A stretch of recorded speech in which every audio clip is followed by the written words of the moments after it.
Hey, salut tout le monde et aujourd'hui bienvenue dans cet nouvel épisode. Donc dans celui-ci je vais vous apprendre le color change que j'ai fait dans la précédente vidéo qui s'affiche juste ici. Donc qu'est-ce qu'un color change? Tout simplement c'est montrer une carte au spectateur et en un claquement de doigts on arrive à transformer la carte en une autre. Donc il en existe plein de différents comme les snap change ou plein d'autres donc que je vous apprendrai par la suite. Vous pouvez même aller voir sur YouTube. Donc aujourd'hui je vous apprendre le color change que je fais dans ma précédente vidéo et on passe tout de suite par la démonstration. Me voilà pour la démonstration de ce color change. Tout simplement on a une carte, donc ici en l'occurrence le 3 de carreau et tout simplement ce 3 de carreau quand on prend et qu'on le secoue comme ça dans le vide, il se transforme en roi de pique. Voilà. Donc on peut recommencer avec d'autres cartes, par exemple celle-ci. Donc là on est tombé sur le valet de cœur. Le valet de cœur, on le prend, on le secoue comme ceci et hop, il se transforme en 10 de carreau. Allez, une dernière fois juste pour le fun. Hop, ici on a la dame de cœur. D'accord, bon, on prend la dame de cœur, on la secoue comme ceci, hop, elle se transforme en 5 de carreau. Et maintenant on va passer aux explications.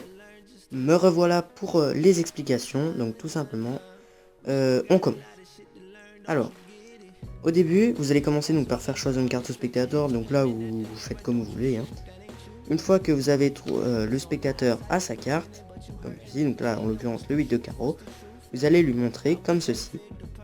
Pendant que vous lui montrez sa carte, vous allez faire un break avec votre autre, avec le paquet.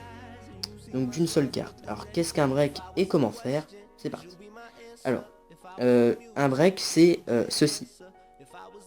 Donc une fois que vous avez fait un break, vous avez une carte toute seule séparée du jeu, enfin une carte ou plusieurs, là j'en ai pris qu'une mais on peut en faire avec plusieurs cartes. Donc là ce qui fait qu'on a une carte séparée du paquet qu'on peut prendre facilement. Bien sûr il faut faire attention à ce que ça ne se voie pas devant.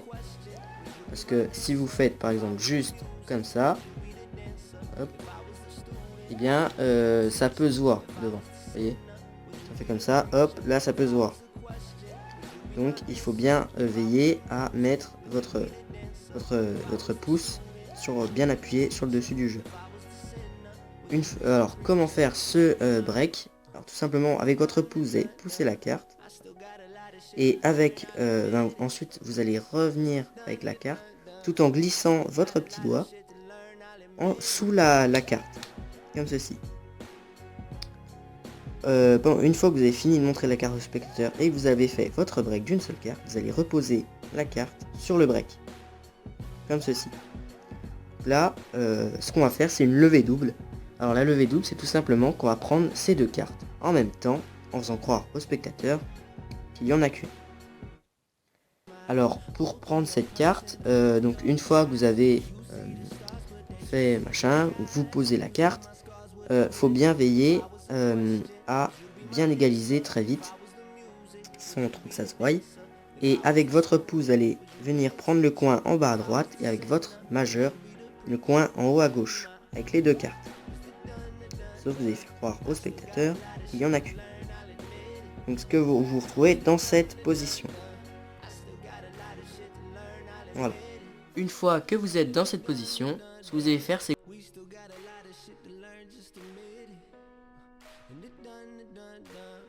vous allez faire de grands mouvements comme ceci avec la carte. Pendant que vous faites ces grands mouvements, vous allez tourner la carte. Alors tout simplement avec votre index, vous allez positionner la carte comme ceci et la faire tourner. Voilà. Sauf que vous allez faire ça avec le mouvement en plus en même temps. Vous êtes comme ceci et là hop vous tournez la carte. Bien sûr un peu plus vite et ça ne se verra pas du tout. Je vous le remonte assez vite. Vous êtes comme ceci, vous secouez la carte et vous tournez. Donc bien sûr quand on tourne, on est comme ceci, on met l'index ici et on fait tourner. Voilà. Alors une fois que vous avez fini votre color change, ce qu'on va faire c'est qu'on va poser la carte comme ceci sur le paquet. Donc ce qui fait que là quand on soulève la carte, on a la carte du spectateur précédemment ici. Donc ce qu'on va faire, c'est que quand vous êtes comme ça, une fois que vous avez posé donc la carte, vous êtes comme ceci, les deux cartes, vous allez prendre la carte, hop, vous la retournez, et ce que vous allez faire, c'est qu'après vous allez faire, genre vous allez couper vite fait, faire des petits mélanges, histoire que si le spectateur veut vérifier le paquet, bah, qu'il ne voie pas les deux cartes ensemble, etc. Voilà. Alors merci d'avoir regardé cette vidéo, j'espère qu'elle vous aura plu, que vous avez bien compris les explications. Donc si vous avez des questions, n'hésitez pas, les commentaires sont faits pour ça. Et puis n'hésitez pas à partager cette vidéo sur les réseaux sociaux, mettre un j'aime si elle vous a plu. Et puis je vous dis à la prochaine pour une nouvelle vidéo. Allez, tchuss! Vous pouvez aussi aller voir toutes mes autres vidéos comme l'épisode 5, l'épisode 6 ou même vous abonner pour ne rater aucune vidéo. Allez, bye tout le monde. Commencer ici, on a le 3 de carreau. Et tout simplement, quand on l'agite comme ceci, il n'y a rien qui se passe.